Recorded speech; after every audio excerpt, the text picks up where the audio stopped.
some great mentors in my time. One of them worked for me, and we made a major mistake. We're getting ready to lose a customer. And Gail says, Rob, I'm going to go visit this customer. And I said, we are? She says, yeah, do you want to come? I said, yeah, I own the company. Let's go. So what do? I need a chair. Hang on one second. You got to see this. Excuse me. If I kill myself, I'll sue. We go to drive to the customer. Gail does what? She says, Rob, pull into that hardware store. I said, why? She said, just bear with me. We go in. She says, sir, do you sell hemp ropes? Yeah. She said, I need 10 feet. I said, Gail, what are we doing here? She said, just go with me here, boss. We get 10 feet of hemp rope. She said, sir, do you know how to make a hangman's noose? Yeah. The guy makes a hangman's noose. I said, Gail, what are you doing? She says, don't worry about that. We drive to the client. We walk into the front. The receptionist said, I can't believe you showed up. You don't need any reason. Just go on back. They'll kill you when you get there. We walk into the president's office. Gail doesn't say a word. She grabs a chair. She puts it in the middle of the floor. She stands in the chair. She takes the rope. She throws it overhead. She pulls it up, and she says, kick the chair. He said, what? She says, kick the chair. I deserve to die. I'm standing in the back of the office going, far out. Not only does he think we won't do business with us, now he thinks we're stupid, okay? And Gail's sitting there, and the magic starts to happen. She says, kick the chair. And the guy says, no, Gail, it wasn't that bad. She says, oh, yes, it was. Kick the chair. He said, no, Gail, it wasn't that bad. And then she said the words. She said, well, then what should we do? And he started explaining it. When we walked in there, folks, we didn't have a customer. When we walked out, not only did we have a customer, we had a customer that explained what? That explained what we needed to do to get better. Sometimes, folks, when we make a mistake, the best thing that you could ever do is say what? I blew it.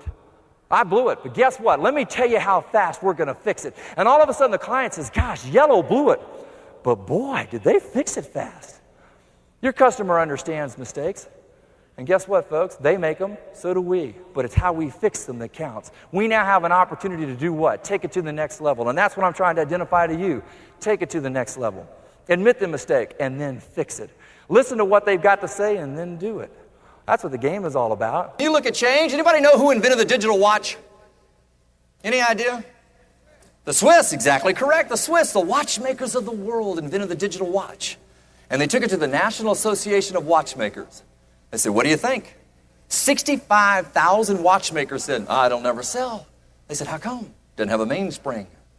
They said, really? Yeah, it doesn't have a mainspring. Everybody knows that watches have got to have a mainspring. At least watchmakers say that. So basically, 65,000 watchmakers concurred. So they took it to the International Association of Watchmakers, unpatented, unprotected. And a group of gentlemen walked up to the digital watch, and they only had 2 words to say. So.